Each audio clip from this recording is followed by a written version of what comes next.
Okay. Third time lucky. I'll declare the meeting open, councillors, and remind you that the meeting is being webcast. You should refrain from using any defamatory language. Would you join me, please, in the acknowledgement of country and the prayer?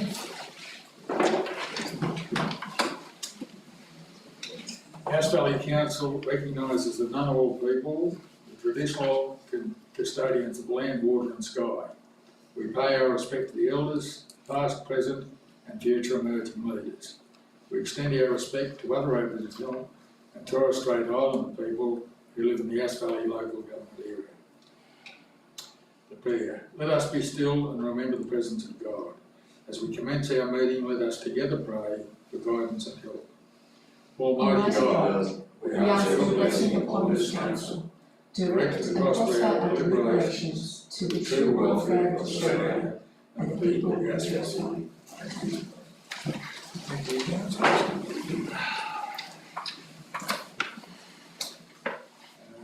Apologies, we have no apologies.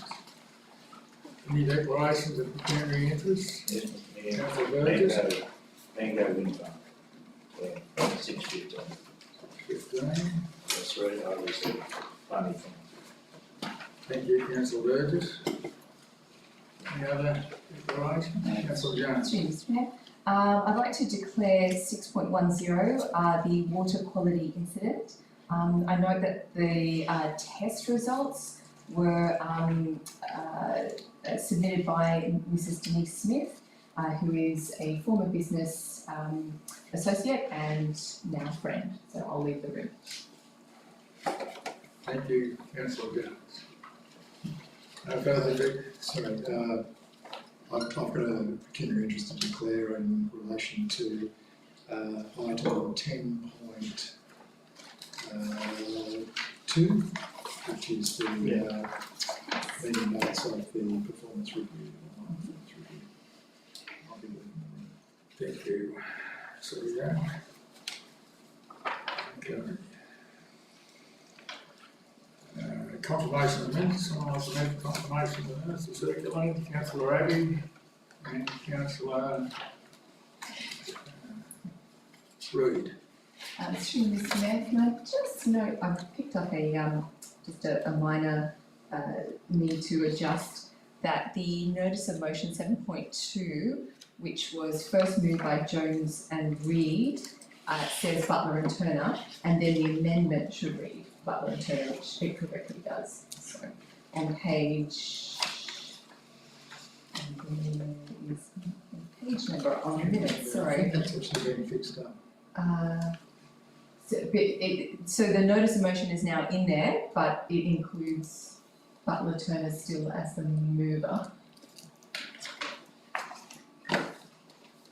At least on my paper version. So it's It should have been.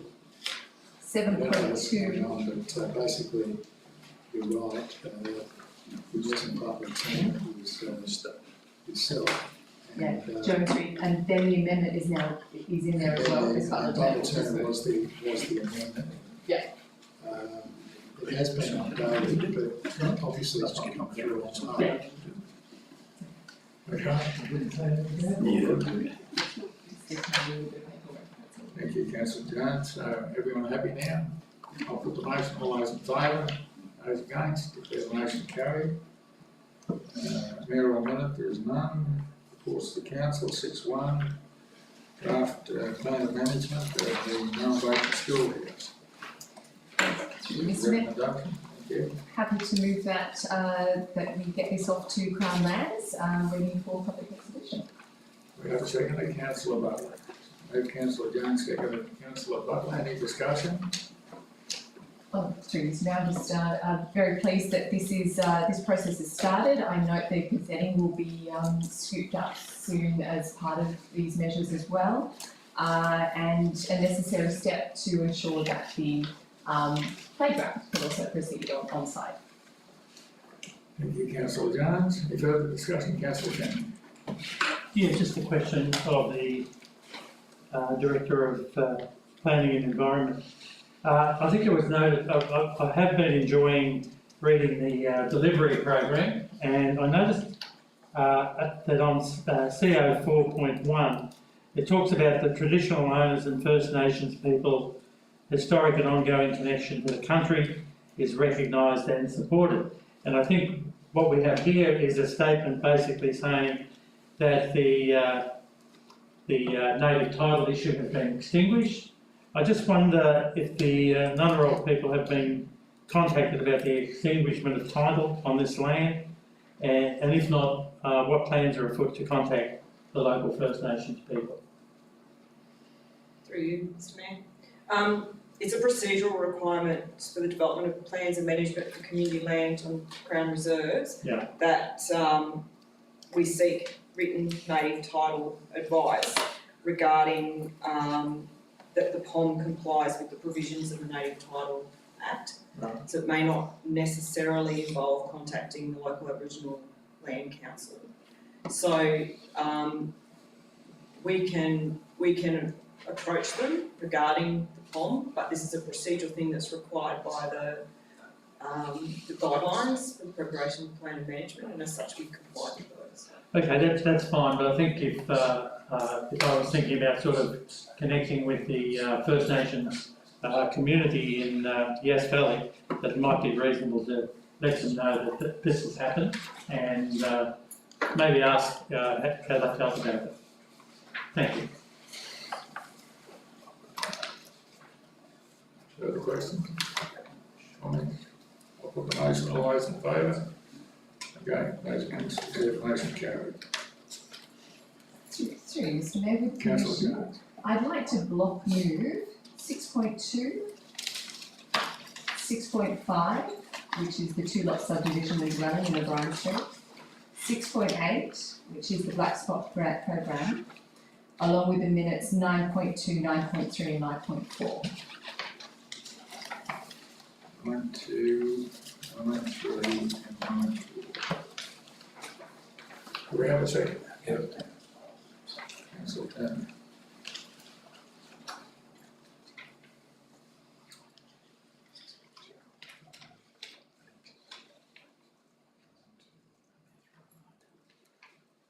So are we all clear on what's being moved, councillors? Any discussion? Councillor Sutton.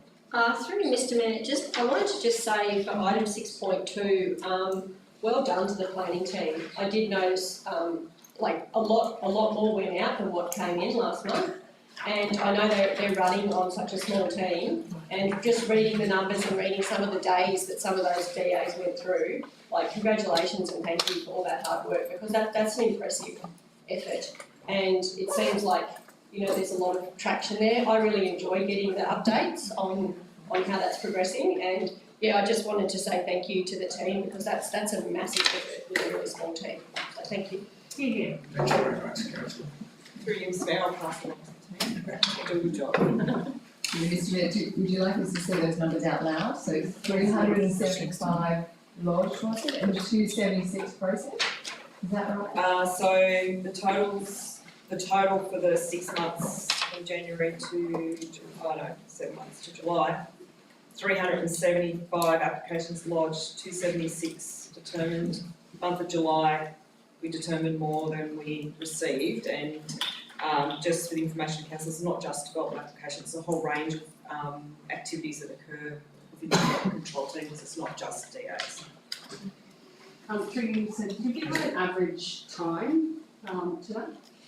Sure, through you, Mr Mayor, there is a council lead table that's now been published, and I think I have circulated that to the councillors. We're doing quite well in the lodgement area, but there's not a real lot of data for the assessment period, and I do note that the assessment period in the lead table actually takes in the stop the clock days, so it makes it quite significant when sometimes you've been waiting quite a bit of time for application information to be submitted, but that information is not publicly available.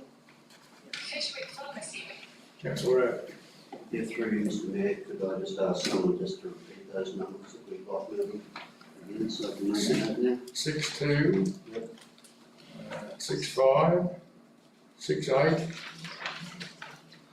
9.2, 9.3 and 9.4.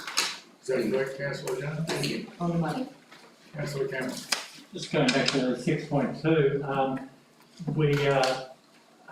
Councillor Parker and myself were at a meeting discussing AI involvement in local small businesses, and I think you would be aware that a number of neighbouring councils, Wagga, Wincarriby, and I think there's another 14, are looking at a pilot program. They're actually having a look at AI. Do you think, I presume we're monitoring that when the results come out, do you think that will make a difference to speeding up the process? Through you, Mr Mayor, it's actually, I think that's a grant-funded program through the Department of Planning. Look, I think potentially, yes, it does. We would monitor it, but look, if I had my choice, I really would just like to start. I think the results may indicate that you don't have to. Oh, right, okay. Councillor Cameron? Mr Mayor, just a procedural question, please. Can we, in future, when we're referring to artificial intelligence, we call it artificial intelligence, not AI. There are a number of us in this room who have a totally different to AI. We're talking about artificial insemination, fine. We're talking about intelligence, please make it clear. Yeah, we're definitely talking about artificial intelligence in the context of Thank you, councillor. We're not monitoring the other one. No. Definitely not. Okay, any further questions, councillors? If not, I'll put the motion. All those in favour? Those against, declare the motion carried. So we go on to item 6.3, BA 230593, landscaping material supply premises. There's a recommendation. Councillor Butler, moving the recommendation, Amy. We have a seconder. Councillor Potter. Any discussion? Mr Mayor, I just wanted to check if we're scooping up the amended conditions 22 and 72 as part of that movement. Otherwise, I'm happy to amend the motion. Yeah. So if the mover and the seconder are willing to accept these amendments. So internal access driveway upgrade, as set out in the new 20.22. I can read it if it's not there. It is, it's coming. It's coming? Okay, thank you. And this is to ensure suitable and safe physical access is provided to the development and to minimise the impact of dust as a result of traffic generation. And this is to ensure suitable and safe physical access. There it is there. Okay.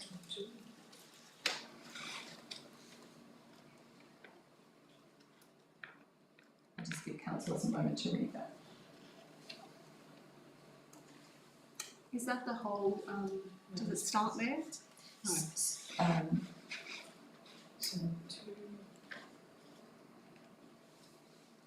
It should start with in the dark line, internal access driveway upgrade. Thank you. Yes, there it is. Oops, Sorry. we lost it. It's very touchy.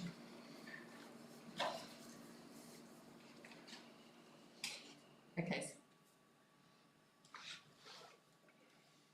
So this is going to include a condition restricting heavy vehicle movements, also around any future school bus stop as detailed in the below section for point 72. You're ready to read that part.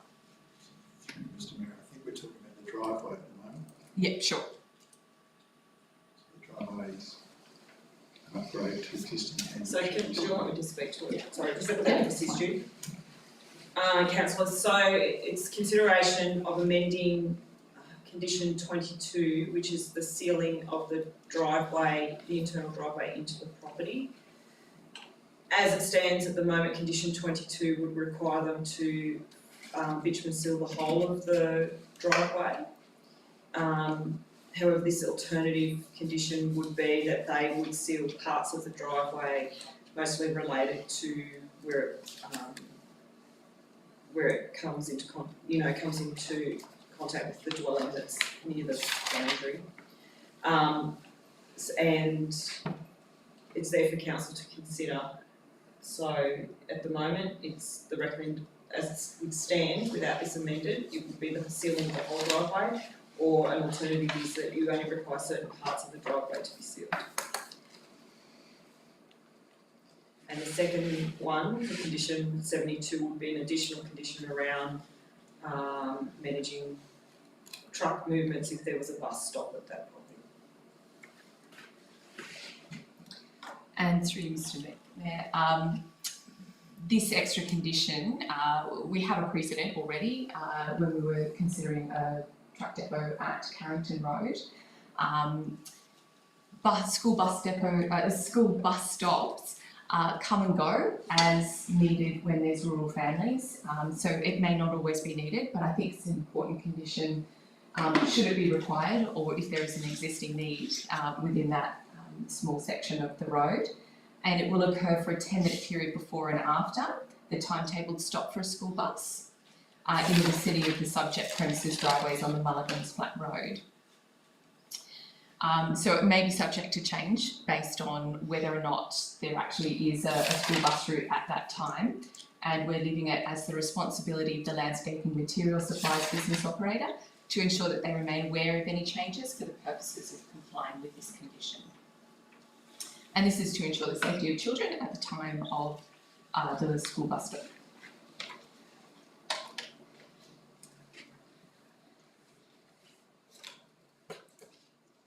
Through you, Mr. Mayor, the question now is the mover and the second Correct. prepared to accept those adjustments that have just been just walked through on the screen? Oh. Yes, go on. Sorry, I just begin. Just sorry. Yep, just 2 seconds.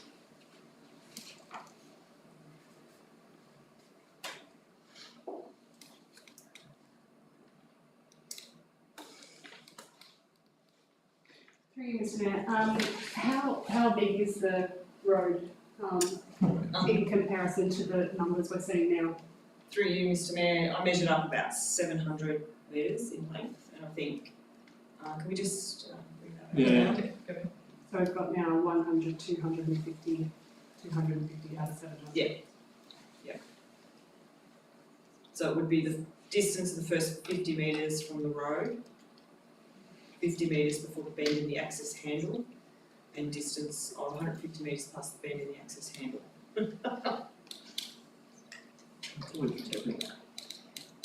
Councillor Hawkins. Just through you, Mr. Mayor, just a quick question on that. The bend in the road, is that where that other dwelling is? From memory of the picture, but I just want to confirm that, please. It's a trial. Yes. Yeah, so it's a dog leg. Yep. Yeah, through you, Mr. Mayor, sorry. Okay, so the mover and seconder, are you happy to accept that, the amendment? Through you, Mr. Mayor. The numbers that we got here and the design of the road, was this run by the engineering team to note that that would be an okay to mitigate the dust and noise and all that? Yeah, so the development engineer has reviewed this information. The report makes a certain recommendation that it should be the full length of the bitumen of the access handle. My understanding, and from what the applicant's representative said, that they're happy to accept that full sealing. That's what they said in the public forum. However, there is the option there for councils to consider lesser length of seal.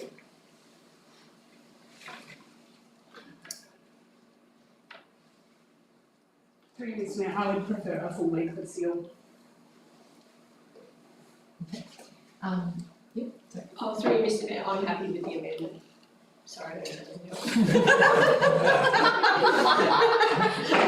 Through you, Mr. Mayor, then I presume, Councillor Jones, you are now looking at an amendment, is that right? Uh, Are you Look, putting this up there as an amendment, or? Yep, Now that the mover and the seconder, sorry, the mover doesn't accept the, through you, Mr. Mayor, I am not wedded to the item 22, so I'm happy to proceed with just 72. So I'll lapse on 22, go back to the original, and just proceed with 72, which is the bus bus safety measures. Okay, so we deleting all of 2022, or we just reverting back to what's? No, so sorry, through you, Mr Mayor, delete 22 that's in that amended, Format? yep, and condition 72 would be correct. Okay. Through you, Mr Mayor, what about the limit of the 20 kilometre? I think that's already built into the Is it into the original? just let me. So just through you, Julie, does it still need, subject to condition 22 being amended? No, it needs to Take that out as well? Yeah, so the draft condition that's attached to the council report, which is condition 22, the last dot point, it says speed limit signs to be noted with a limit of 20 kilometres an hour in the design, and then they have to be erected prior to the commencement of use. I'm happy.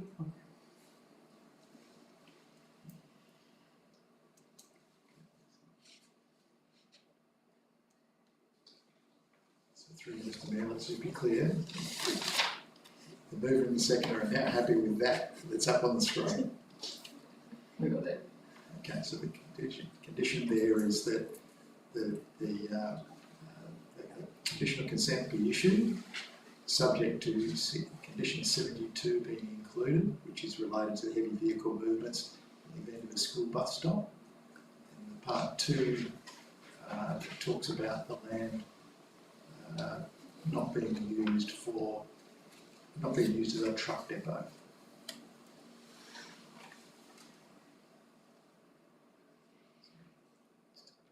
All clear?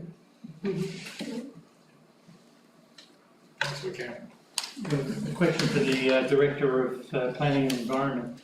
I think it's good that we don't particularly want a truck depot there. What's to stop it from becoming a de facto truck depot? Through you, Mr Mayor, well, it's not approved, well, potentially won't be approved by council to be a truck depot. Right. And then, an issue in the future, council has an enforcement policy. All right. I suppose that relates to does that relate to the number of people we have doing compliance? Because I believe it's a small team. Through you, Mr Mayor, yes, it is a small team, and we determine priorities for enforcement based on the policy, and so those decisions are made at the time that we receive complaints. So you would be confident that that won't happen? That it becomes a de facto truck depot? We're recommending to council that refuses the truck depot component Right. of the use. Whether I'm confident or not, I don't think I have no opinion to put forward on that. That's what's before council. Thank you. Any further comments? Councillor Jones. Through you, Mr Mayor, I just want to acknowledge the difficult decision that council is making tonight. It is a rock and a hard place, in essence, because we've got existing uses around it, which are much like hobby farms, yet we have some planning instruments which clearly state that the LEP is the superior tool to assess this on. And so while we have a 5 kilometre buffer zone where we have said no truck depots, no intensive activities such as quarries, this does not fit that description. It is a landscape supply business with truck parking, and the difference is important. What you can do in a truck depot is actually different from what you can do just parking your trucks. You can store fuel, I believe you can fully release all the oil out of a truck and do maintenance and service on it. It's very different, and that nuance, I guess, would be lost to a lot of people first looking at this if they're a resident of this area. And I think all councillors are doing the best they can to mitigate the issues that are already arising from the previous unauthorised activity of this business. But businesses have a place in our community, and it's really important that we set our desire for 100% of the time peaceful environment to realise, well, we have to live and we have to work here as well. So I think it's important that we note that it's a difficult decision for councillors, and I support this this recommendation to adopt it and to reject the truck depot. Thank you. Thank you, councillor Jones. Any further discussion? Councillor Turner. Thank you, Mr. Mayor. It's well known in my career in this chamber that I have tried to support the recommendations of staff at all time.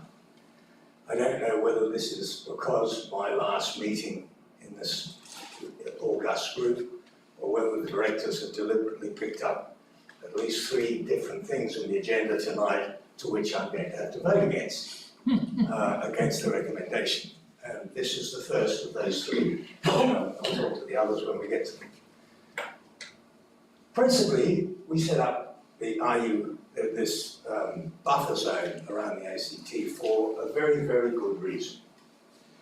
It was to protect the march of industry over the ACT border into the rural amenity, which typifies the Yass Valley Council area, and in that area in particular, and it is why so many people from Canberra have moved there by choice. To circumvent the provisions of that, there's a weasel clause. This is not inferring anything against the proponents, but the clause within the legislation says all of this is okay, provided you sell something. It makes me really, really uncomfortable that we have a situation where, under normal circumstances, we would be saying no, no, no. But because there is a small clause that says, provided you sell something, you can do it. You can have a de facto truck depot. You can have a quarry, an industrial area, provided you're selling something. And that's wrong. It's wrong. The legislators in Sydney who do these things have no idea what the impact is on the people who live around it. It's a very sad situation. It's a long battle axe block, a very long battle axe block. And the people on either side of the road are going to be savagely impacted by this business. I'm sorry, I commend you for your forbearance so far, but as far as I'm concerned, I am not happy and I shall be voting against it. Thank you, councillor Turner. Any further Through speakers? Mr. Mayor, just as a point of correction, and I'm sorry to do it to Councillor Turner, this is not a quarry, there's no cutting of stone, but I appreciate the comment. Thank you. Okay, councillors, prepare to vote. Okay, I'll put the motion. All those in favour? Those against? Councillor Cameron, councillor Turner. And, okay, I declare the motion carried. Move on to item 6.4. BA 240031, ongoing use of a dwelling house at 62 Briarwood Lane. There is a recommendation. Through you, Mr. Mayor, if you're happy for me to proceed, I would like to do consent for this, that it be issued for the ongoing use of a dwelling house and retaining wall at 62 Briarwood Lane, Spring Range, including conditions requiring landscaping to be provided generally between the subject dwelling and the northwest property boundary, and that 2, a building information certificate application must be lodged within 3 months of the date of issue of the development consent. Thank you, councillor Jones. Do we have a second? Councillor Rood. Thank you. Okay, speaker. Through you, Mr. Mayor, I'd like to fully acknowledge that this building was constructed without approval, which places council in a very unenviable position. Looking at this matter, there has already been some contention on the site between the neighbourhood residents. Setting all of this aside and looking at the facts before us, there is already a dwelling on the site with approval that is close to the boundary that our current policies would provide that for. In allowing another one within that area, I note that the entire block only has 2 dwelling entitlements, so the impact is not going to be continuous, or it's not going to set off a domino amount of buildings similarly constructed there. I think it's certainly exacerbated the situation that a previous native or shrubbery has been had to be removed, but I know that a new one is in place, and this condition, including the requiring of landscaping, that's part of the conditions, I hope will do some measure in providing some privacy to those 2 locations for both their sakes. I commend this recommendation. It's another difficult one, but I think it's something that we have to do to ensure that there's compliance on site. Thank you, councillor Yass. We get a second to that? Yes, we did. Any further discussion? Councillor Cosman? Through you, Mr Mayor, I just want to reiterate what Councillor Jones just said to start with, and I know, I think going forward it would be great to see some things in place. This is for the next council to decide, but some things in place that really discouraged doing things without approval. I think it's really important, perhaps, it's a large fine or something in place that I think, not about setting precedents, but it's just unfortunate some of these things slip through the cracks and then we end up in situations like this. So I would like to see different sets of rules going forward to try and discourage this sort of stuff.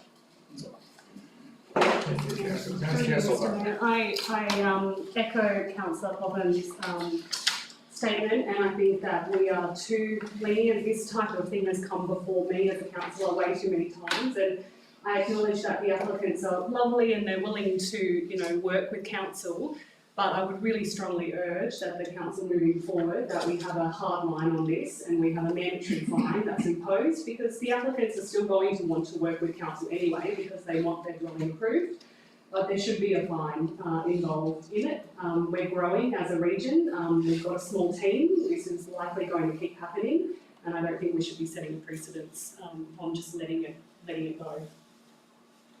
Thank you, councillor Buck. Any further discussion? I'll put the motion. All those in favour? Those against? Councillor Kellan? I declare the motion carried. The next item is 6.6, Murrum Bateman All Abilities Playground. Design for public health consultation. There is a recommendation. Councillor Reid. Councillor Butler. Moved Councillor Butler, seconded Councillor Reid. Any discussion? Councillor Jones. As chair of this committee, I would like to thank very much the members of the committee. Some robust discussions have been had, and the in-principle design, which was adopted for with changes specified. I have been to and fro via email, back to staff, back to the consultant, and it's very exciting that we're at this next step of putting it on public exhibition for the community to see. I cannot wait to get community feedback on this. Just looking at the design, I'm so excited for Murrum Bateman. There's just been a real need in that community. I commend Councillor Kristen Butler for her passion and in securing federal support for this. I'd like to commend our staff for helping keep this project on track.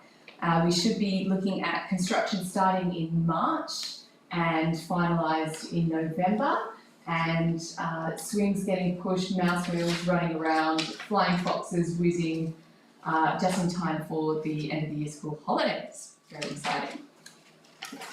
Thank you, Councillor Jones. Councillor Butler.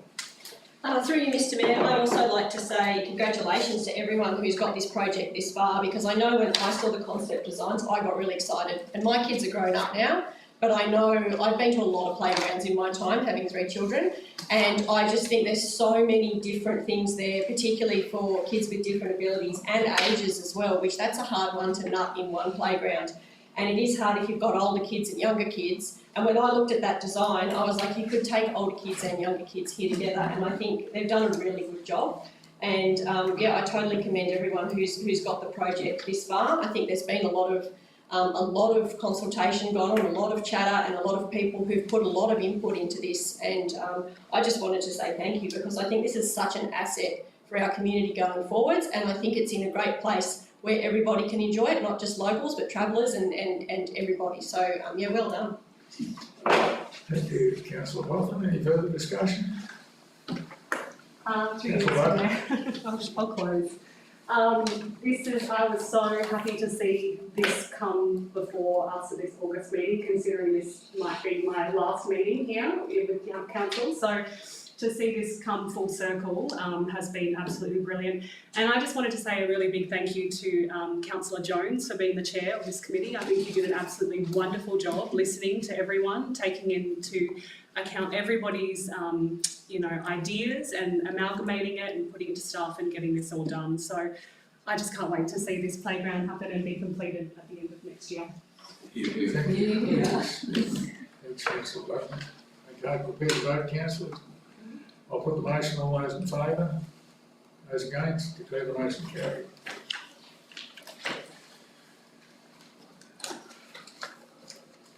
And the next one is item 6.7, Pay Our Way grant application. Through you, Mr Mayor, if I can jump to my feet. Thank you, Councillor. I have an alternate motion. Not surprisingly. Look, this is a 2080 grant, so I'll get straight to it. The council notes its application has been successful in the EOI phase of the Play Our Way program for the construction of female change room amenities at Victoria Park, Yass, and that council continues with its application and a full grant submission now be prepared in time for the September 23 deadline. I'll second the alternate motion. That's the old one, sorry. We've got a much more succinct one, sorry. Oh, okay, so should I read it again? Yeah, sorry. So that council notes its application has been, how about I'm going to just send this to you right now.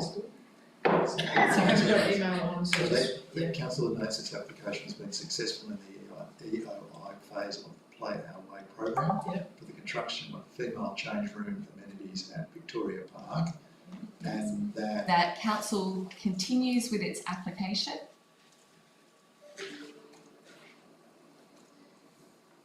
and a full grant submission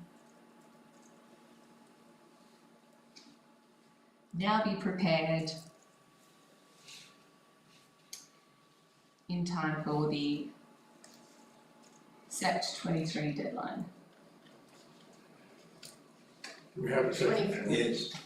Councillor. Oh, no, it's 23 as in the date of the month, not the year. Thank you. the 23rd September 2020 Correct. Yeah, gotcha. deadline.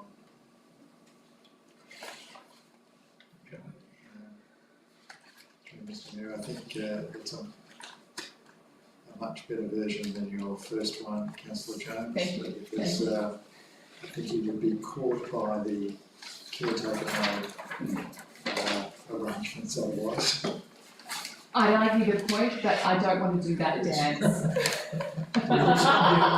You wish to speak in support of your motion? I would love to. Thank you. Look, I just want to acknowledge that through Director Costa's department, the master planning process was very robust for Victoria Park, and we have a lot of engagement from so many community groups who identified this very need in our community.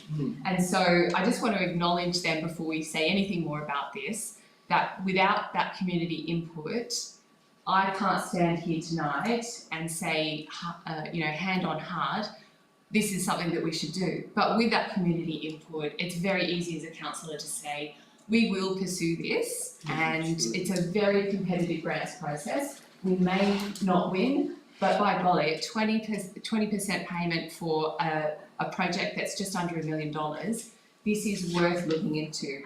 We already have some reserves in the Victoria Park restricted fund, and I note that in our later reports it looks like that's 600, but with commitments with the lighting, I think it's now down to 300, if I'm correct.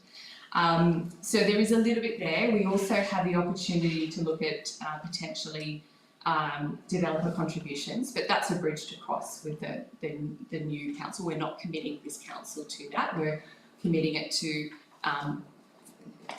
getting on with the job of the grant process. Speakers against the motion?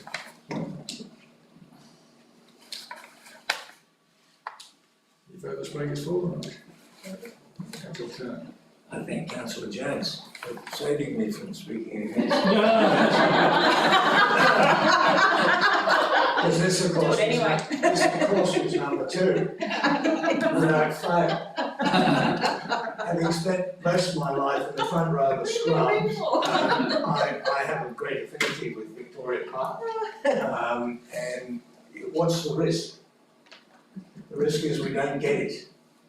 The consequence is that we don't get the opportunity to provide a first-class facility at Victoria Park for the ladies who now enjoy the game that is played in heaven, and triumph and duathlon and all the other things that are used at Victoria Park. It is a great, great benefit to the community. One of the lovely things of driving into town now is to see the 3 arrays of light at night that light up the sky. Victoria Park now, I wish they'd had the lighting for Victoria Park when I was the coach of the Rams, and we toddled around in the dark with me trying to see who was slacking off at the back of the pack. But now we have 3 absolutely first-class facilities in town. Let's cement it by getting this amenity for the ladies. I commend the motion. Thank you. Councillor Jones. Councillor Raven. Yeah, Councillor, through you, Councillor Grove, I'd make a couple of comments. Firstly, to thank Councillor Jones for that amendment. I like Councillor Turner. In its previous form, I would have been voting against it. A fairly long association with Victoria Park, playing rugby league there starting in the early 60s, in the 70s, and through to about 1987, playing rugby union. I think that the timing, this sort of thing, the timing is pretty critical. It would not have been a good look out there in the community where we are making a commitment to build the Crago Mill, which is possibly in the order of 50 million, and not being able to find about 155,000 is not a good look. And furthermore and finally, it's not that long ago the Olympics were on, and you might recall that we got a great gold ball, and guess which gender won the most gold medals, avoiding being put in that invidious position. Thank you. Thank you, Councillor Raven. Councillor Prophet. Through you, Mr. Mayor, I just wanted to speak to the elephant in the room, which is responsible spending. And I know when I first saw this and when I first got my notes for this meeting, I was like, yep, we've got no money. And, you know, I can see why the recommendation came through in the form it did. There's been a big scramble this week with trying to work out where can we find some money. This is so important for the community and this is a great asset to the community. However, I do acknowledge that responsible spending is right on the top of our list and we don't have money to buy new shiny things. But, you know, this is such a great grant opportunity. It was great that we were able to look into some ways of how we could do this. This was quite creative to come up with this alternate motion, so I commend Councillor Jones in a lot of research that went into getting it to this point. I just wanted to make that a public conversation because I think, you know, going forward we have to be extremely mindful of the OLG and that we are spending responsibly. And we did agree to be really careful with our dollars and cents, and so this to me sort of sat in that bucket of I didn't sleep the first night because I was like, oh. However, I'm satisfied now where this is at, and I think it would be a great asset for the community. Thank you very much, councillor Hoffman. Any further discussion? You want to have another go, councillor I Jones? just need to acknowledge someone first. So I just wanted to say that in all of the issues, and we're looking at all of the big picture finances,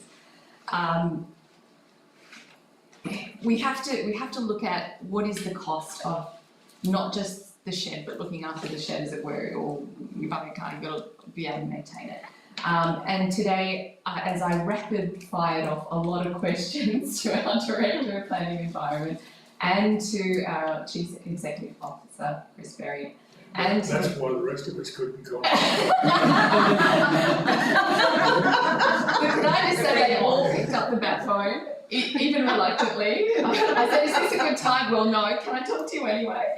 So, and I also want to acknowledge one of our tremendous workers behind the scenes, Mel Cook. When I asked the question, but what is it going to cost to maintain that building going forward for a new building? What's it going to look like? Because you know, I need to know these questions just as much as you do. And the answer was roughly around $2,000 annually. And I'm like, okay, so that's not going to be a massive burden as a new building going forward. Talk to us again in 10, 15 years if we get it. But these kinds of wonderful dynamic interactions with our executive allow us to make decisions and to pivot quickly. And I just want to acknowledge our executive team at our last meeting. They have no home at the moment. They're showing their agility, and I just want to, if I had a hat, I'd take it off for you right now. So thank you very much. Yeah. Yes. Yes. Thank you, councillor Jones. I'll put the motion. All those in favour? Those against? Declare the motion carried unanimously. 6A Black Spot Program. 6.9 Update on progress in the Yass Valley flood warning system.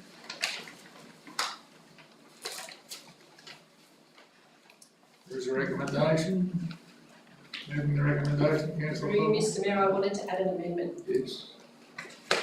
please. It's coming on the screen right now. I just talked to it while it's coming up here, but I really wanted to acknowledge, I thought it was really important to acknowledge the work of the Yass High School students. They, the STEM program, I believe, did this, and they worked on it for 12 months, I believe. And I know myself, I went to the presentation of they had all set up different waterways and ways that they could put things in at different points, and they could signal the flood warnings, and like it just blew my mind. And I thought it was really important to acknowledge the students and the work put in, and that they are actually part of. They just said this is something really important for our community to know when the floods are coming, perhaps like a bit of a guess about how big they're going to be and this sort of work. And I just felt it was important that they were part of this recommendation, and they were part of the process going forward as well. When we get the flood warning systems in place, I think it's important that these guys get invited to and are part of the process, because without our youth coming through, their level of enthusiasm and commitment to the Yass Valley being a better place, I would take my hat off to that. And I think that's really important to be acknowledged in this, and we remember that these high school students have an awful lot of amazing, valuable contributions to put into our council and what we're doing going forward, because obviously these guys are the future of this place, and we're going to leave this to them in years to come. So I think it's important to acknowledge them. So we've just added point 3 there, that the council write to the Yass Valley High School to thank the students for their contributions and investigations as part of the solutions and as part of the STEM program for 2023. Thank you, councillor. So I'm moving that, sorry. Yes, that we have a was second. Councillor Turner. Okay. Any further discussion? I'll put the motion then. All those in favour? Those against? Declare the motion carried. water quality incidents. There is a recommendation. Someone like to make the recommendation? Councillor Jones, third Councillor Cotton, second Councillor Root. Any discussion? Councillor Campbell. Yeah, just looking, my question is directed towards the Chief Executive Officer. I'm reading, you've got in part 4 about the Fair Trading Act. And we've got the Fair Trading Act there, and the last sentence, the provision of water supply had the character of a statutory function under the Local Government Act 93, even though it is provided based on user charges. I'm really sort of asking, is that a legal opinion? Because, you know, this is coming out of case law at a fairly low level of the hierarchy in terms of the Civil and Administrative Tribunal. I just wondered, was that a comment from yourself talking about that, or that's your reading of it, or is that a legal opinion about the Fair Trading Act? Well, certainly the first section there is from a well-known legal firm. Oh, right, so it isn't, so the first part there is basically that commentary in relation to case law in Plath versus Narrabeen Regional Council. right. While it may have been a lower level court, as you mentioned, the case was heard and it was about an outstanding bill for $149. But it went all the way through to NCAT. Yeah. Now, NCAT in their commentary basically said that that providing a domestic water waste management service and providing approvals of on-site sewage management schemes are more the characteristics of a statutory function. Right. Now, waste in particular is waste and waste management service. So domestic waste management is through waste charges, raises funds that are then need to be reinvested back in that service. That's really the same principle as what happens with water funds. So we sell water, the profits that are generated through that program are invested back into the water scheme. It's no different to the domestic waste service that we run. So the last sentence is certainly, if you like, my interpretation of what the findings of that case was. Right. So domestic waste management is very similar to the way we run our water service. User charges cover the operating costs and profits go back into that service, not into general revenue. So it goes into the reserves. Well, it would go back into running that particular service, Right. whether it's topping up the reserves for that next major project within that service, or whether in fact it's to cover increased operational costs like we've experienced in our domestic waste service with the extra charges that we're paying at the moment for recycling. Right. So again, these are I'm just simply making the observation from a precedent that was established by a court or a tribunal, Yeah. and looked at that and said, well, it's very, very similar to the way we run a water business. So even though we call it a business, it's really a statutory function of local government. Right. Thank you. Any further questions? Councillor Clark.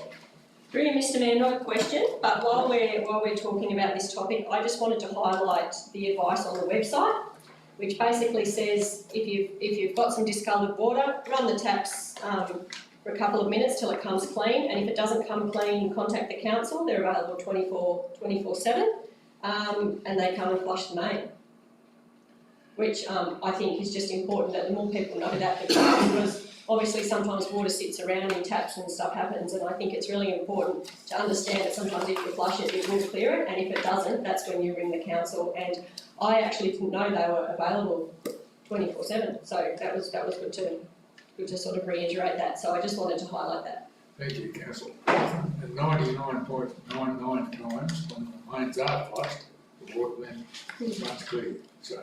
Through you, Mr. Mayor, one of the things that we will be looking at is updating that advice on our website. Not that I think that anyone would be particularly keen on drinking the dirty water, but we will be suggesting that they don't drink the dirty water until the mains have been flushed. Yep. Okay, councillor Cameron. Yeah, a couple more questions. Just to briefly go through a couple of things. As I said before, I have been reading the delivery report, which is always quite interesting, and I think it comes in later in the agenda. But this is directed to the Director of Infrastructure and Assets. In EN 1.3 of the delivery report, it says one of the points it mentions is to improve the quality of water entering the Yass dam through riparian and river catchment improvement. I was talking to somebody in the Historical Society recently who said that when the dam was first constructed, there was mention even then that the water quality was going to be fairly sus for any sort of drinking water. So my question is it possible to outline what's happened in the last 6 months, seeing this as a 6-monthly report in regard to this particular issue? Through you, Mr. Mayor, so we have an unregulated water river catchment, so unfortunately we can't improve the quality of the water that goes into the river itself. We need to treat the water as best we can. As part of stage 1 of the water treatment plant upgrades, we've included the aeration system in the river itself. Right. So that turns the water over to assist us with treating the water itself. And obviously with the upgraded water treatment plant in the coming years, that will also give us the ability to treat the unregulated water. Okay. The reason why I sort of asked this is because having talked to somebody who knows the river fairly well, Ross Webster, I think there were grants and suggestions made to clear out some of the trees along the, I think the willows, a particular type of willow. So we're not doing anything like that to try and improve the situation. Through, so not as part of the water treatment plant project itself, but there are grants that do become available that we can apply for to undertake those types of works. Okay. Okay, thanks for that. The other point I just wanted to mention, Craig O'Mills had mentioned at one stage there, I believe where the growing regions, are we putting in an application for the growing regions, which I think can be fund, which can be up to 15 million. Have we put that application, is that proceeding at the moment? Through Mr. Mayor, we're going through a different program at the moment. That's just about to lodge an application there, and then the third, I think it's now the third round of the Growing Regions funds is just being announced. I think they open about the 5th or 6th of September, and there's a short period of time to apply under that program as well. So we'll pursue both of the programs that are currently open. Okay. So how much are we, the other program that we're going on, I think you might have mentioned 25 million that we're trying to see? Through Mr. Mayor, yes, that's correct. We're going to go for 50% of the 25 million for the RCCC. We'll also put an application in for the next round of the Growing Regions Fund as well. Okay. And one final question to the Director of Planning and Environment. The measure, it says there that we measure the water quality of Yass River, so I'm interested in the river still. We do that for 2 sites monthly, or we did. Are these reports available on the website, or that quality of? Through you, Mr. Mayor, I'd have to confirm that for you, Councillor Cameron, only because the staff that we had that used to do that work are no longer on working with council, those positions haven't been filled. I thought we might have been using consultants or something along those lines as well. For, The testing of the river? no, All right, thank you. no, it's a, I'll have to take it on notice, it's a program that I think we voluntarily participate in. And, you know, when you don't have a full team of staff, you have to determine what the priorities are, and usually it's the legislative stuff that comes first. Thank you. But I will confirm that separately. Thank you. Thank you, Councillor Cameron. It's probably worth mentioning too that there was quite a substantial program of willow removal from the Yass River about 8 or 10 years ago. I don't think there's been. I was involved in all the willow, taking willows out of the river. The problem is, they never went back, the landowners or whoever was doing the government that, to get the little ones when they come back, they're all come back up through the river again. Block it all. It's only a short term. Same thing, it was a short term thing. It's an old story of the ongoing maintenance. It's like maintenance of the track in the gorge. That's right. You know, you've got the blackbirds, you get rid of them, but unless you start over them, they keep coming back. That's a big challenge.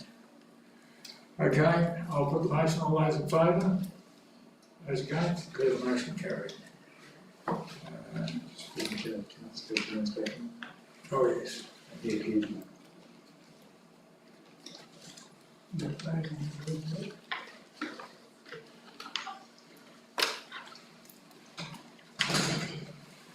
How was the weather out there, Councillor Jones? So spring hasn't quite arrived yet. Okay, 611, 35 Links Road, retaining wall. There's a recommendation.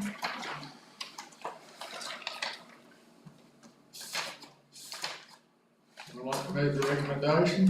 So we can get discussion. I have a question, Councillor John, for the Director of Infrastructure. It says here that the retaining wall is less than 1 metre from the main, is that correct? Oh, sorry, it's that it should not be. Should be located at least 1 metre from it. I think the retaining wall is that close to the existing main. The main is right on the boundary. I haven't measured it to be honest, but I'm thinking it'd be further than metre 1. Councillor Cameron. Yeah, to the Director of Infrastructure and Assets, how deep down is it? And how, is it a big pipe or a small pipe, or, because we're talking about trucks going up the road there. I just wonder, I'm sort of mentally in my own mind thinking, what would happen if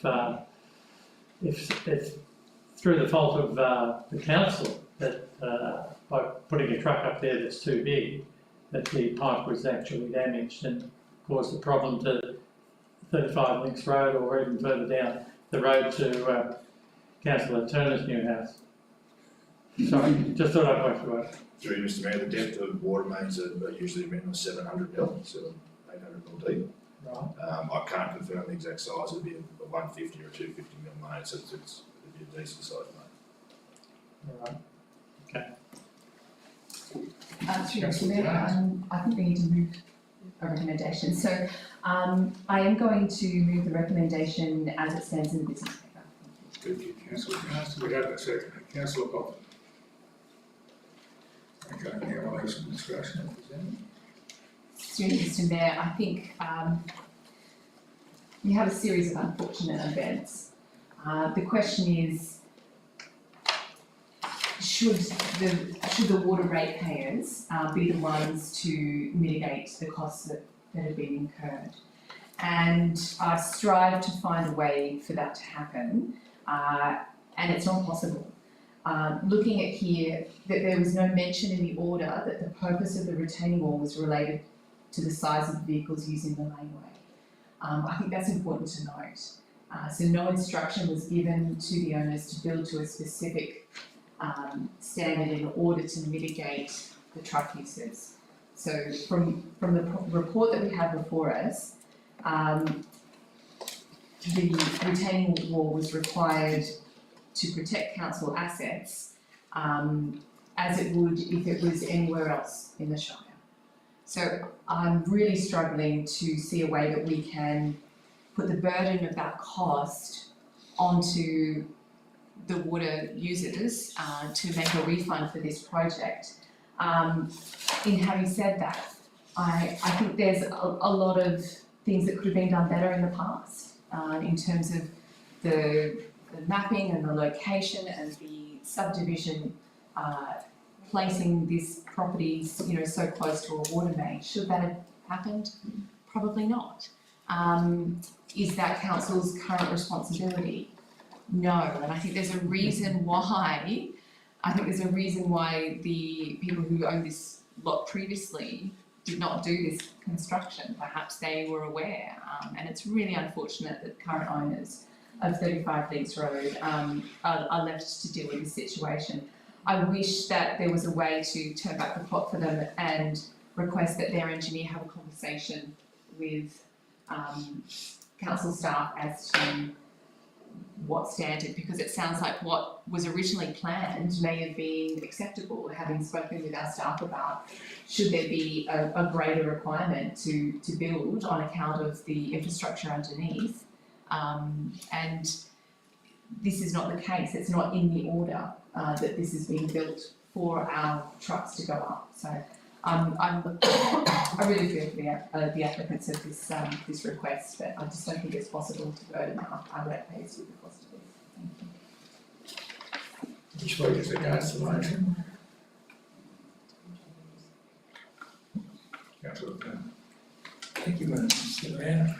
This is number 3. You probably say that.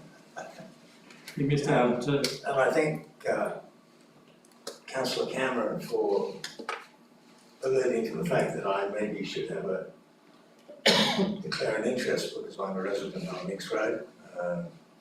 I have no interest in this matter, other than I know the people who live in that house, and I believe it's a really very unfortunate incident which has been created by not this council but the previous council, who allowed the house to be built too close to the border. It's curious in the legislation that it says that you can't build within 1 metre of the easement. It's unfortunate that the water main is on the boundary. Under normal circumstances, one would expect council to comply in exactly the same way, that it should be 1 metre from the boundary itself, and therefore should have been in the middle of the road rather than the edge of the road along the boundary building envelope. The house was built, it's the only house in Links Road which is not separated from the main by a full road. It's the only house at the end of Links Road that straddles the access, and therefore when it was allowed to be built in the first place, it was built too close to the border. And in order to allow access around the house, they've had to construct a retaining wall in order to hold the wall up, because our pipe is right on their boundary. There is no legal obligation under council to do something here, but there's a moral obligation. There's a tenanted law, which is called the Boundary Fences Act, and I know council is not affected by the Boundary Fences Act. It's one of the ones that is exempt. But there is an obligation between people who share a boundary to share the cost. And I believe in this case, we should be sharing the cost. Thank you, Councillor Turner. Any further discussion, councillors? Through Mr. Mayor, can I ask a question of Councillor Turner, if I could? Just a question, not closing the debate. Okay, Councillor Jones, your next, Councillor. Councillor Turner, what alternative would you suggest in terms of sharing the cost? They've requested, through Mr. Mayor, they've requested a refund of the difference of building a regular retaining wall and a retaining wall that was constructed. Are you suggesting 50% of that above and beyond cost Yes. Thank you. Councillor Cameron. Yeah, I'm speaking against the recommendation. I'd like to thank the previous speakers. I think Councillor Turner has done well to point out the issues that sort of face me as well. And I think Councillor Jones has pointed out the problems that have why this situation has occurred in the past. And do we have a responsibility as the current council to make amends? I think we do. I think one of the issues that I don't think you mentioned was the placement of the development behind which limited the access so that the only access was up that road. And I think that was the mistake that was made, that there should have been much better access. The development shouldn't have gone to the extent that it was. I've walked up there a few times. Hard to believe I do walking occasionally. But up the back there, you know, all the houses are just completely taking it away, so there's no way through. And I think, you know, from what Councillor Turner is saying, I think there's a moral obligation. How much should be, I think what you're asking for, I agree with point 2. No partial refund for the construction of the retaining wall is warranted. I agree with that. But I think we could easily make an ex-gratia payment, and I'd be thinking somewhere in the vicinity of $5,000 to $10,000. It doesn't cover the full cost, but it does cover some costs, and I think that could be possible. Thank you, Councillor Cameron. Any further discussion? Through you, Mr. Mayor, in entertaining that idea of a partial payment, let's say that was sitting at $10,000, I assume, if I can ask the executive, that would come from the water fund, is that correct? Yeah. Is there any issue that the executive see with this? Through you, you would be creating an enormous precedent. There are lots of mains that are not right down the middle of roads, they're offset, usually from the boundary. In this particular case, the Links Road is a normal conventional road up until this point. Yes, there is a lot that is has a boundary and shares a boundary with the narrower section of the road. The main continues in a straight line. Ideally, mains should be in a straight line. The more bends you have in mains, the more likely that there are blockages. So these are the challenges that we have. The house, as I understand it, was built, and there was no access around that part of the property until the excavation was done. It wasn't tiered. It was over 2 metres in height. So there are two issues in my mind. First of all, the potential, if nothing was done, the potential for the lane to collapse. So then no vehicles would have been able to get up there, and then the potential for the water main to be compromised. So it was certainly important that action was taken, which the owners did do. They shored it up over a Christmas period where it was forecasted for some heavy rains. They didn't eventuate, thank goodness. And their engineer came up with a solution which was accepted for the retaining wall, principally to make sure that the main was not compromised and that the likelihood of collapsing of the laneway itself was mitigated. So they were the things that now, I think if we went through the entire main network, we would find similar situations elsewhere. And again, as I said, I think that you would be creating a precedent that you would be opening the gate for other circumstances where people have felt that they've built too close to a water main. We've always looked at ensuring that buildings and works made sure that they take into account that zone of influence in the water main and making sure that the foundations are properly designed and constructed so that the main is not compromised. So that's what we've been. That's what we do.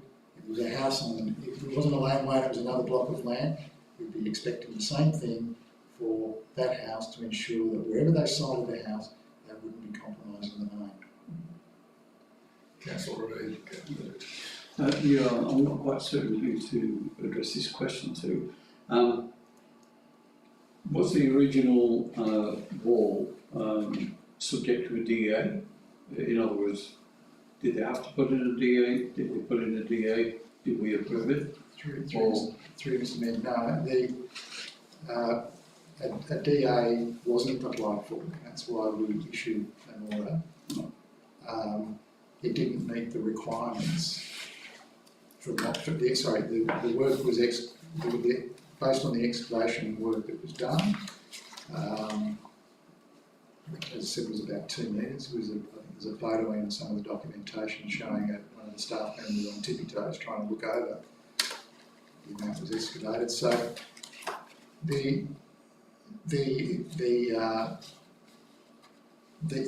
issue of an order basically directs people to rectify the work that was done without approval effectively. So if for instance the contractor and the landowner had come forward and said, do I need an approval to do this? The answer probably would have been, yes, you need a DA. That didn't occur for whatever reason. The work was done. It was noticed.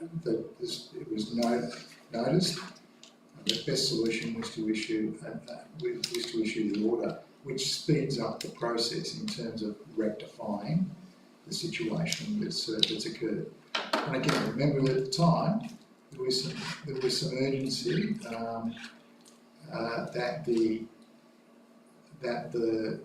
with the forecast of heavy rains, that there may be a situation where it would have been turned into a bit of a disaster. The owners took, and the contractor took some steps to shore up the excavation that was done,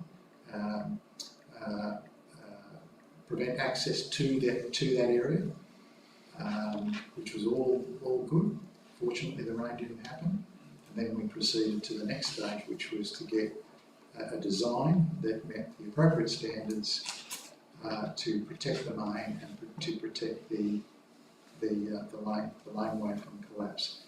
That was done. That was all signed off, and it's been constructed. Thank you. Councillor Botham, did you have a question? Oh, I think the CEO, thank you, Mr. Mayor, the CEO just answered my question, because I was going back to point number 1, that the need for construction of the retaining wall was due to the excavation.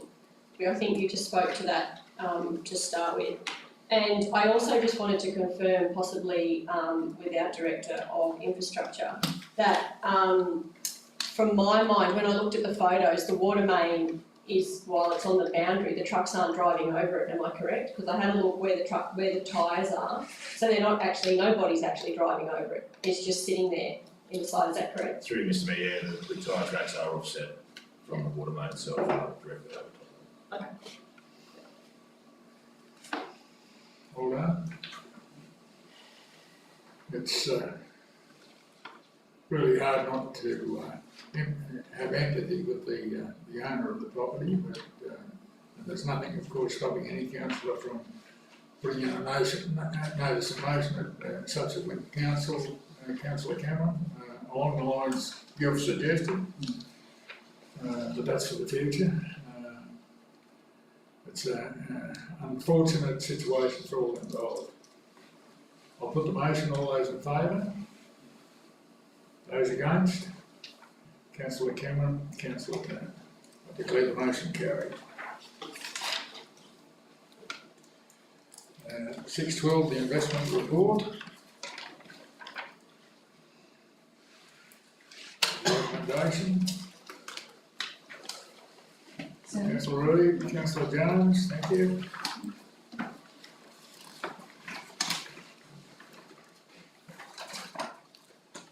Any questions, any comments? Mr Mayor, if I could make a comment, that there is a correction in the investment report. I did mention it to councillors earlier that the summary of movements in investments, it was actually only one investment that matured during July, which was $1 million, not $2 million. So my apologies. What's the matter with there amongst friends? Okay. Okay, I'll put the motion in, or what? No question, happy to vote, all those in favour, those against, declare the motion carried. 6 months progress report, delivery program. Is there a recommendation? So moved. Councillor Turner, Councillor Potter. Any questions? I'll put the motion, all those in favour, those against, declare the motion carried. 6.14, draft financial statement, referral to the Auditor General.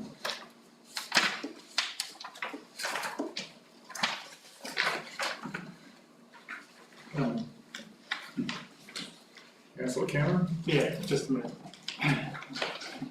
Thank you for the opportunity to just mention a few things about this particular report. Sorry? Did you remove it? No. Okay. Councillor Jones? Councillor Jones and Councillor Potter. Sorry. Okay, off you go. Okay, look, I think I just want to make some, highlight some of the things that are in this particular report. I think we are becoming more and more aware that, as indicated with the grant that we're applying for earlier in the council discussion, that our financial situation isn't as good as we would like, and that we need to do some things about it. But I'd just like to highlight some points that I picked up through the reading of that particular financial report. And I think one of our problems is that, you know, to go through financial reports in some sort of detail requires a level of skill that perhaps I don't have and other people don't have as well. And you sort of get, I think I've fallen asleep a couple of times reading through such reports. They're not easy to comprehend. I think I wanted to highlight six points that I think need to be brought to council's attention. The net operating result before capital income has fallen in 2023 from minus $3.5 million to in 24 minus $5.5 million. So our net operating result has declined substantially in a period of 1 year. The second point I'd like to make is that our annual charges, not the rates, our annual charges have increased by 27%. And the reason for this is said an increase in the growth of service delivery. I don't think that's the case in my mind. I think there are some other cost factors that have come in, but I don't think the growth of service delivery is completely the answer, if an answer at all. The third point is the employee leave entitlements has gone up 23%. That's not probably unusual, but it's a lot to do with long service leave to staff terminations. And I think staff terminations are a thing that worries me quite a bit, and I think we've had a person leaving the organisation earlier this week who has good reasons to leave, but we're not holding on to our staff Granted, they are getting better job offers sometimes in Canberra, but I think it's a pity that that's causing a cost blowout. Also, our consultancy costs have more than doubled. I was actually surprised that the figures have moved from $200,000 to $400,000. I thought the way consultancy worked, I thought those figures might have even been higher than that. So in a sense, the consultancy figures seem to be reasonable, but they do seem to be escalating. And again, that's part of the not holding on to staff. And so when we have a valuable person leaves the organisation, often with a great deal of experience, then one option is to not fill the position, which happens in some areas. Other times is to get a consultant in. So I would think that might be escalating in the future. The fourth point I'd like to mention is the key ratio, the operating performance ratio. And if you read the explanation of that, is the extent to which council has succeeded in containing operation expenditure within operating revenue. So what you're seeking there, or the goal, is to have expenditure equal to revenue. Not an easy task by any means, but we have done it in the past. That ratio in 21 and 22 was approximately 4%. In 22-23, it's minus 2.7, and in 23-24, it's minus 13.1. So in a sense, that is probably a major worry with that ratio. So that's unfortunate. I will make the point that I was pleased to see that all the ratios were put into the report, which I think is a very good point. And the final point is the long-term financial plan. It states there that unless an improvement in revenue is occurring, there will be significant challenges and threaten council's current sound financial plan. I don't see a sound financial plan at the moment in these reports. Maybe there is one there hidden within the detail, but I can't see it at the moment. I'd also point out that, again, as I've mentioned a number of times, we still don't have a Chief Financial Officer. That person left in January, and we are still relying on consultants in regard to fill that position, which I think is unfortunate. I'm not saying they're not doing a reasonable job, but I think we need somebody permanent to do it. I think for the new council, the top and immediate priority of the new council is to get the financial improvement strategy requested by the Office of Local Government in place as quickly as possible. Thank you very much. Thank you, Councillor Cannon. Councillor Cannon. Through you, Mr. Mayor. I'd just like to talk about what I see in this particular document. And I want to draw your attention to 4.6, which is our cash expense cover ratio. And anyone who's been in business will, when they look at the books, the first thing they'll check is, well, can we pay our bills? Can we pay our staff? Can we pay all the entitlements that we need to pay for the next 3 months? And then what does the horizon look like after that? And local government is no different.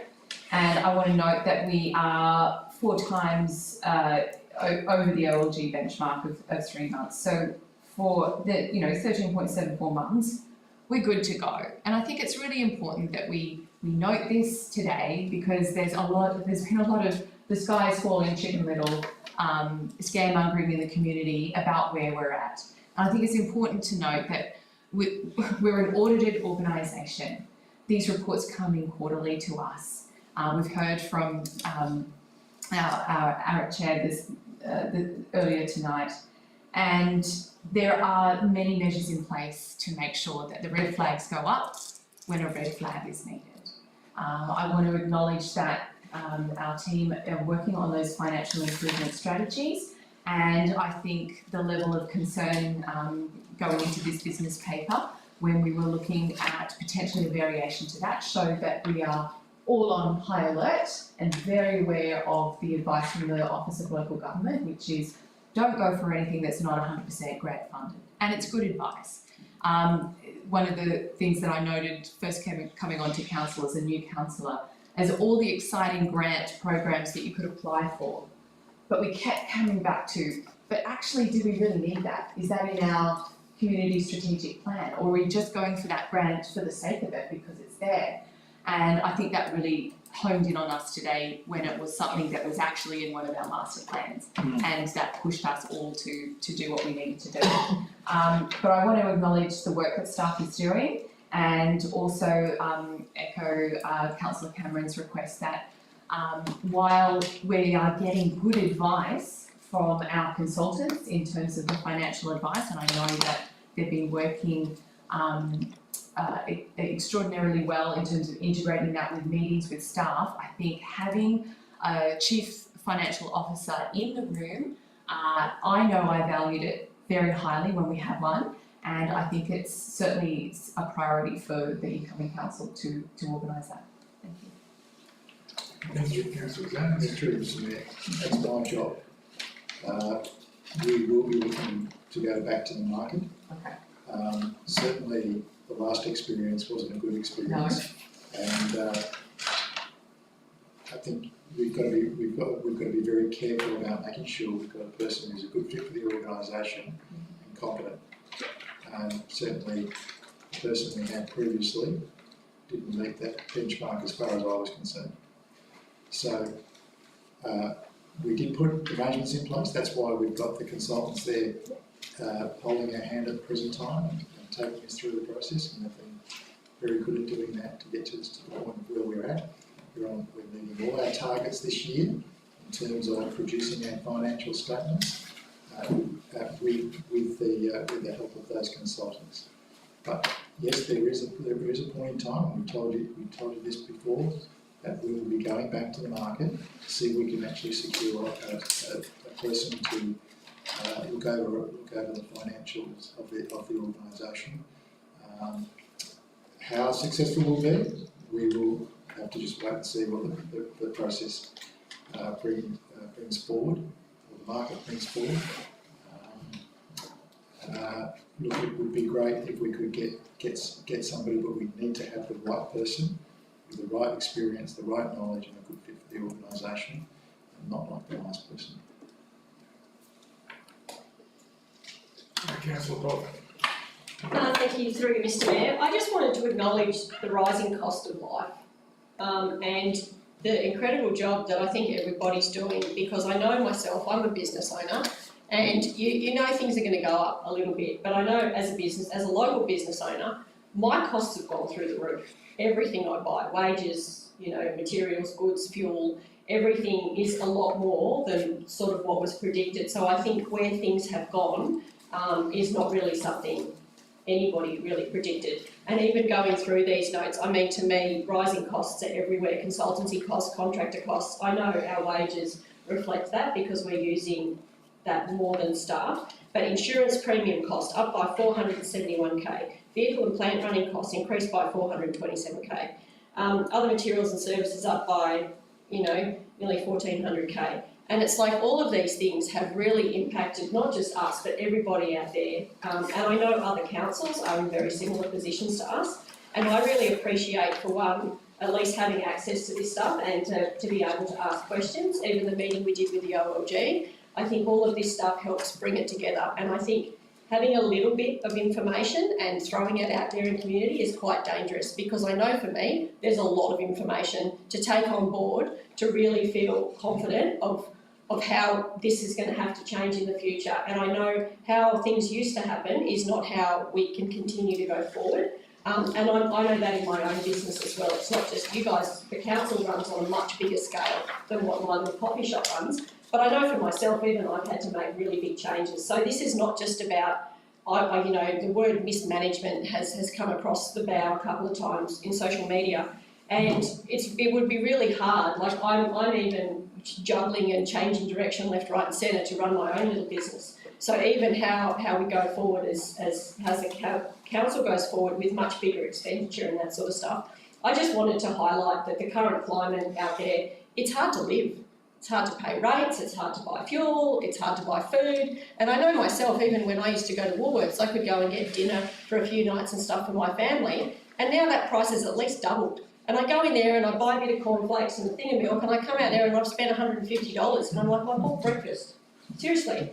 And I just wanted to highlight that because while we have, there's a big road ahead for the incoming council, there's a big road ahead in working out how to navigate this stuff and to make changes and how we fit into an option. But we're playing in a field that we weren't playing in a year ago or 2 years ago. So when we did our budgets and stuff back then, the amount that prices have gone up is definitely very different from what was projected. And I know that as I said, not just a business owner, but as a resident and a homeowner and all the rest of it, things are a lot higher than anybody saw coming. So I just wanted to acknowledge that. And seeing these increasing costs left, right and centre obviously is alarming, but to me this is like a normal part of life at the moment. And you get to the cash register, a packet of Weet-Bix is now like $9. Like I used to pay $2 for that, not that long ago.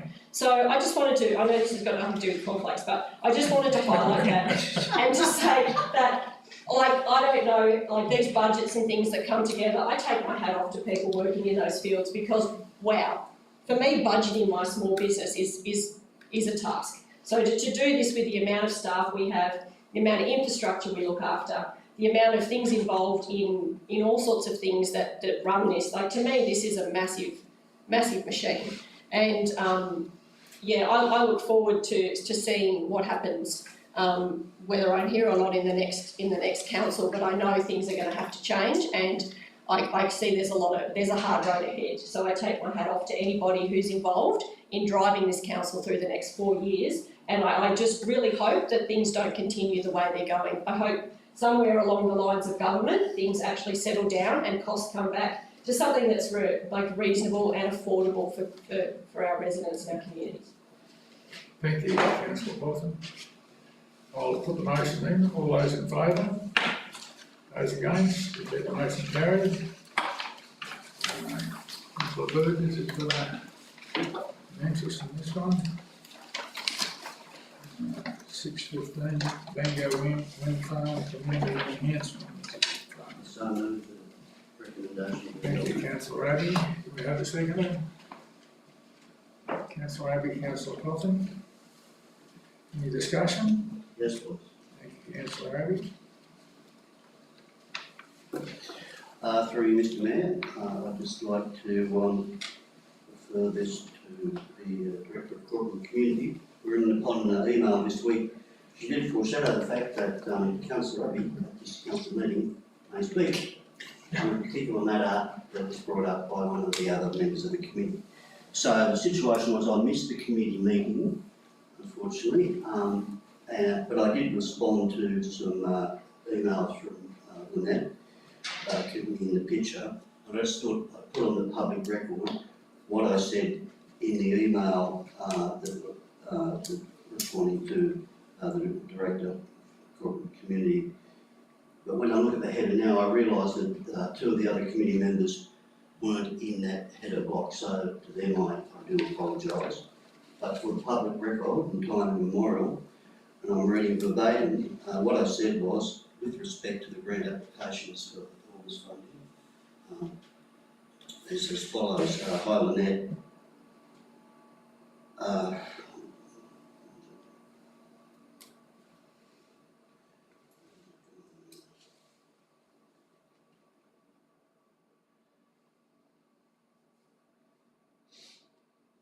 Sorry.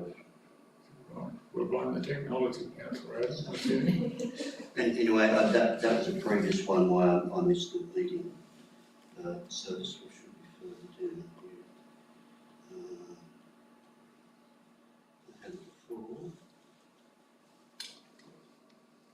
here. Anyway, I'll paraphrase it. What I said was that I looked through the titles of all the grant funding applications, and that there was none that seemed imprudent to me.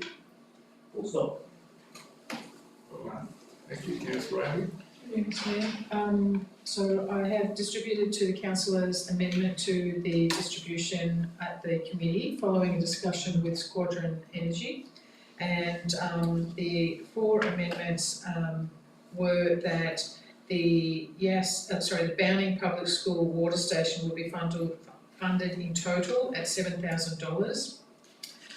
There would not be funding provided to the Bylong Twilight Festival for marquees because Squadron are going to provide marquees to them for the events, so there's no need for that funding. And that funding, part of it went to the Bowning School and part of it went to the Railway Museum with additional funding for their AED.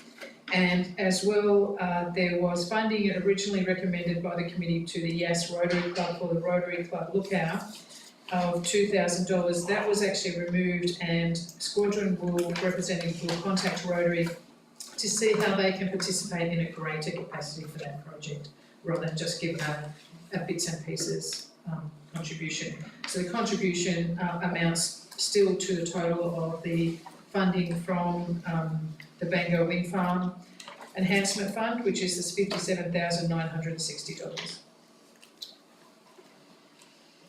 Councillor Botham. Oh, it was just a high five. Okay. Got some money back in the community. Councillor Turner. Question please, Mr. Mayor.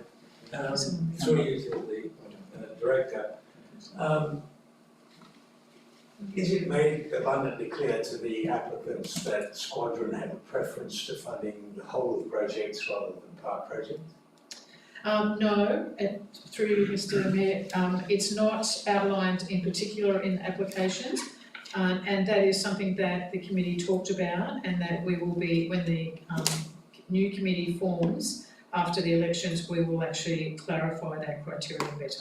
Thank you. So then in the future it will be Yes. highlighted. We will be very much clearer. Full funding. Yes. Thank you.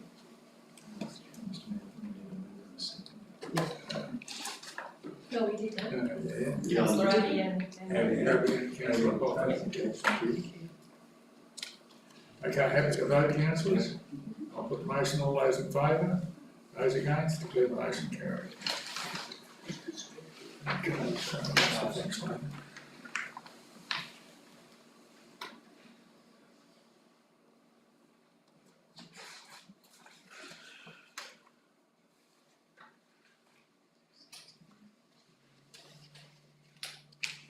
Just waiting for councillor Burgess to return to the time.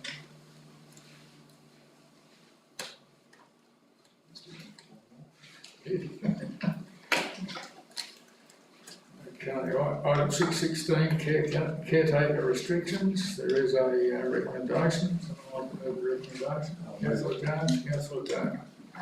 Through you, Mr. Mayor,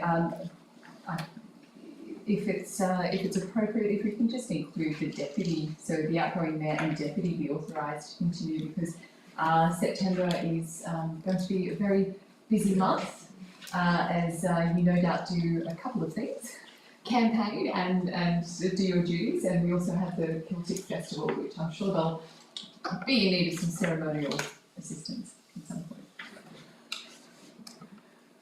Okay, happy with that? Yeah. I'll put the motion in, all those in favour? Those against, declare the motion carried. Round vote. Well, through Mr. Mayor, if you'd like to put 6.17 and 9.1 through confidential. Thank you, Councillor Jones. Second, Councillor Turner. Okay, I'll put the motion, all those in favour? Those against, declare the motion carried. And that's a wrap for open.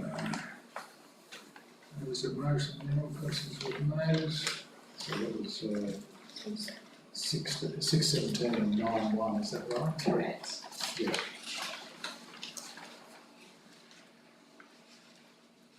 Okay, well, before we go to the closed session, a couple of things I'd like to say.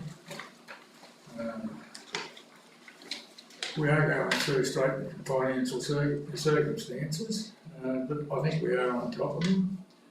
I'm reminded in 1892 or 1894, I think it was, the You were there. Yeah. The Burwood Council was going through some really difficult circumstances financially.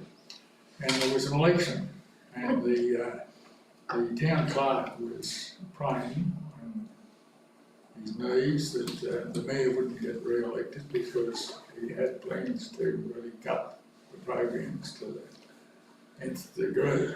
Anyhow, the mayor did get re-elected, and the council was re-elected.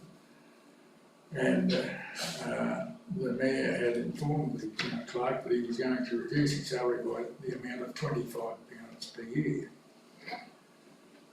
Shortly afterwards, the town clerk found the mayor in his office.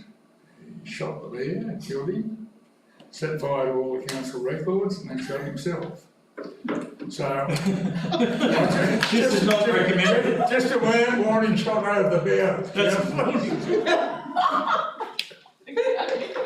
Look, this is the last council meeting for this council, and we're losing a minimum of 3 councillors, possibly more, 3 by choice.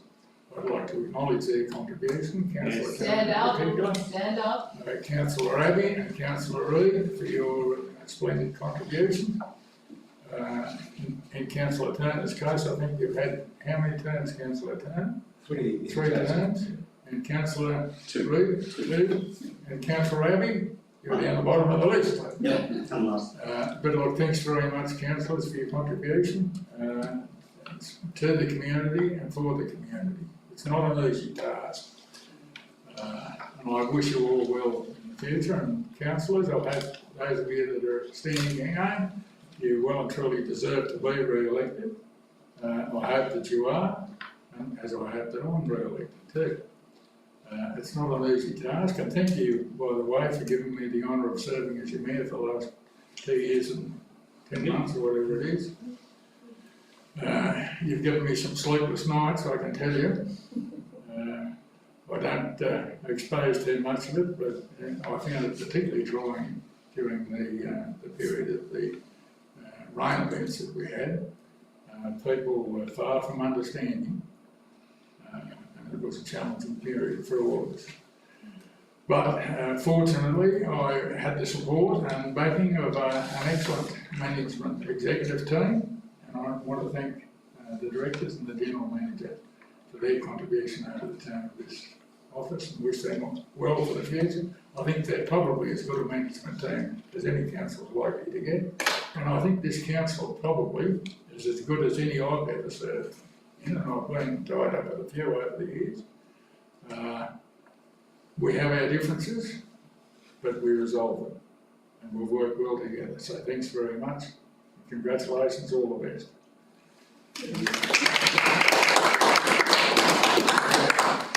Going to closed session.